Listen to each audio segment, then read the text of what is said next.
Сәлем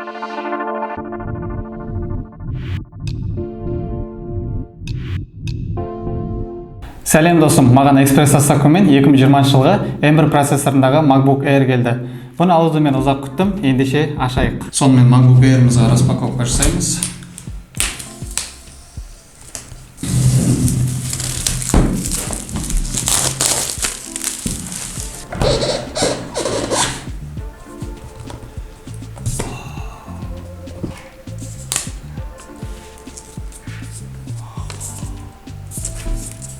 Ух ты!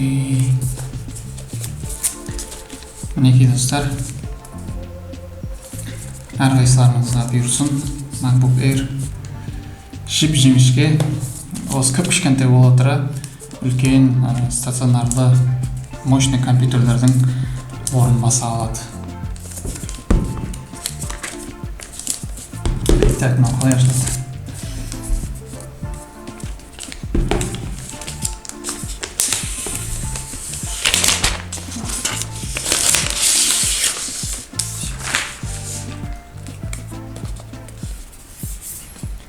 Мінекей достар, қараңыз жіп-жіңішке. Бұның құрамында кабелі келеді. Мінекей мынандай кабель, екі жағы да Type-C. Және бізде конверт ішінде кітапшасы, ішіндегі түсіндірме жайлы. Және сонымен қатар Apple компаниясының логотипі. Бұны былай жабыстырып қойсаңыз болады.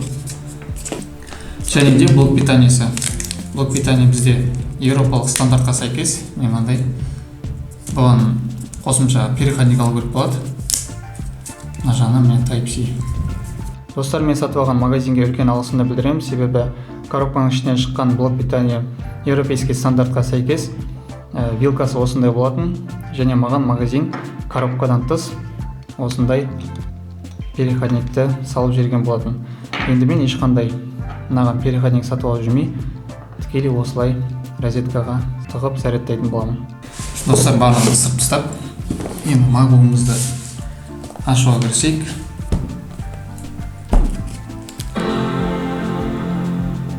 Мәссаған, музыкамен қосылуы.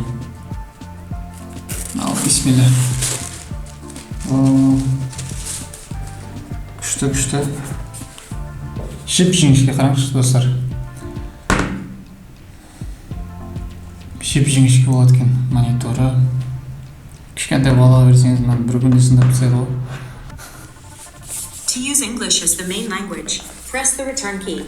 Окей, деп па. Бұл мендегі MacBook'тың клавиатурасы ағылшынша. Бұл MacBook ағылшын клавиатурасымен, яғни кириллица немесе қазақша әріптері жоқ. Тапсырыс беруде бағаларына қарасам, егер мен орысша клавиатурамен алғым келсе, бұның үстіне 90 мың теңге қосып беру керек екенмін. Сосын ағылшын клавиатураға үйреніп кетермін деген ниетпен осы сол кириллица үшін сондай ақшаға тапсырыс бермей қойын деп осыны алған болатыным. Бірақ магазин орысша әріптері бар, осыны наклейканы салып берген екен, қатты қуанып қалдым.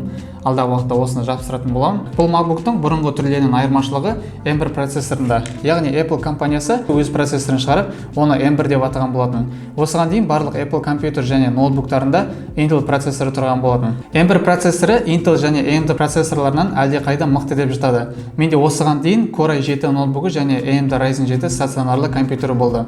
MacBook'тан алған әсерімді және айырмашылықты ала бұйыртса алдағы уақытта сіздердің сұраныстарыңыз бойынша айта жатармын. Жаңа MacBook Air бұрынғы Air және Pro версияларына қарағанда батарея қуаты 6-7 сағатқа көбірек жұмыс істейді.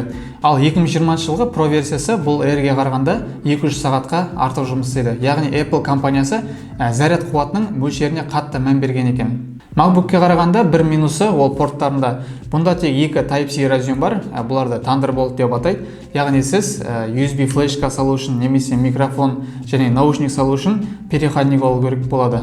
Немесе оның атауы док станция. Экранның диагоналіне келетін болсақ, бұнда 13:3 дюйм. Кішкентай, бірақ экран мөлшері 2К форматта, яғни 2560-1600 разрешениеде.